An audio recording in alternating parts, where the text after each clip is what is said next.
Ce générateur électrique n'est pas comme les autres. Le diesel a été remplacé par de l'urine. Plus étonnant encore, Doro Aina Adebola, à l'origine de ce projet, est une écolière nigériane de 14 ans.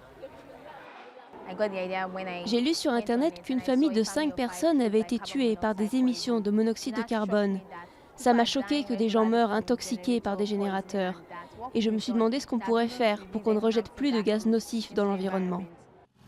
Grâce à un procédé d'électrolyse, Doro Aina et ses camarades de classe extraient l'hydrogène de l'urine et la transforment en énergie pour faire fonctionner un générateur acheté dans le commerce. En fait, l'hydrogène, c'est l'hydrocarbure sans le carbone. Parmi ses avantages, sa propriété essentielle est son côté écologique. Les générateurs électriques sont largement utilisés par les quelques 15 millions d'habitants de Lagos, la métropole nigériane étant parfois privée de courant pendant jusqu'à 10 heures par jour. Mais le carburant coûte cher et présente des risques d'accidents domestiques.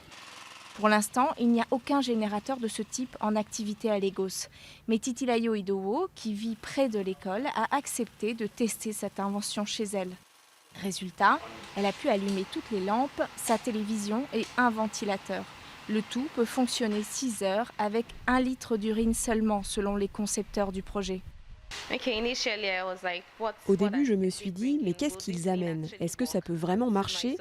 Mais j'ai été surprise de voir que ça marche vraiment. Je suis surprise de voir un générateur qui fonctionne à l'urine. Le professeur de chimie de la jeune Doro Aina espère rencontrer autant d'enthousiasme auprès des investisseurs pour que ce projet scolaire devienne une réussite commerciale.